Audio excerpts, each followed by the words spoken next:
So today we are going to prepare pine cones for the rabbits.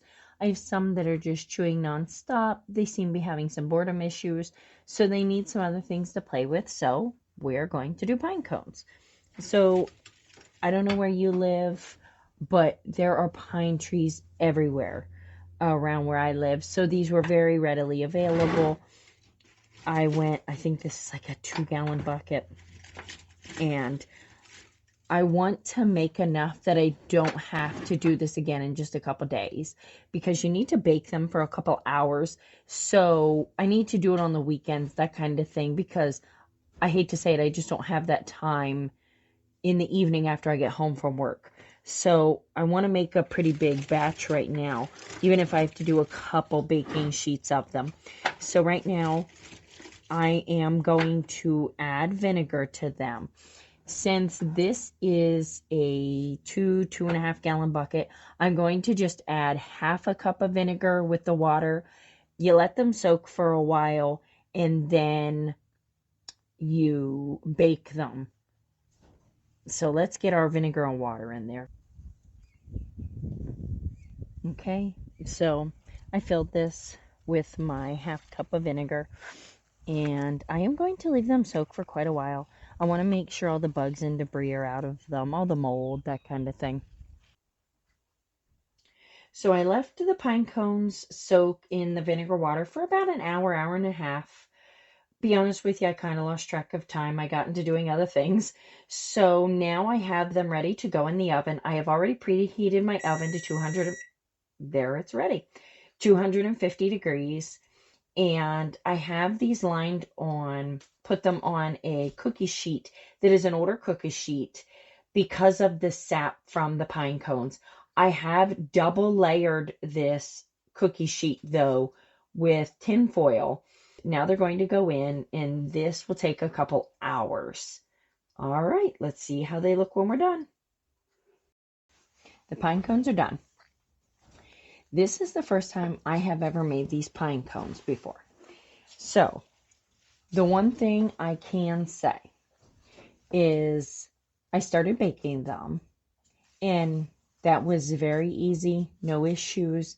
I left room on my tray for them to open up and expand, no big deal. First hour, fine, no issues. By the second hour, my husband was complaining about the smell in my house. If you or someone you live with is allergic to pine, do not bake these in your house. Try to put them, I would think they would catch on fire on your grill, but beg, borrow, or plead with a friend or a relative to cook them at their house. They are very strong. I cooked them for about 3 hours. They probably could have gone for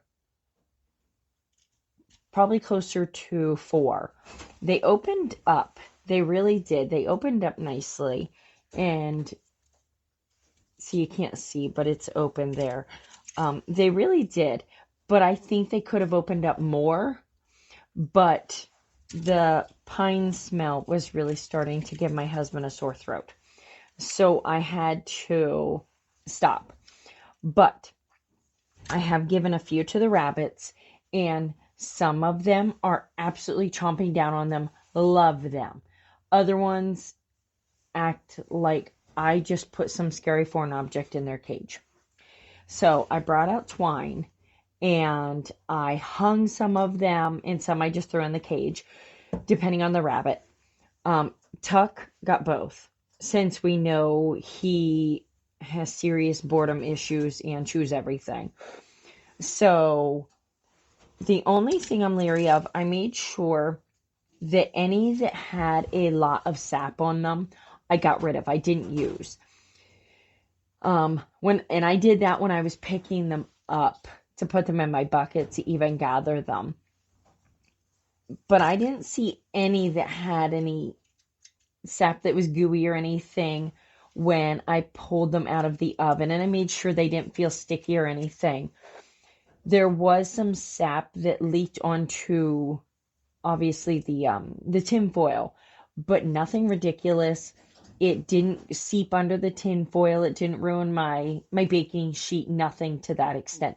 So overall, I am very happy with these, and I would definitely will do them again. So I will show you some of the rabbits eating them.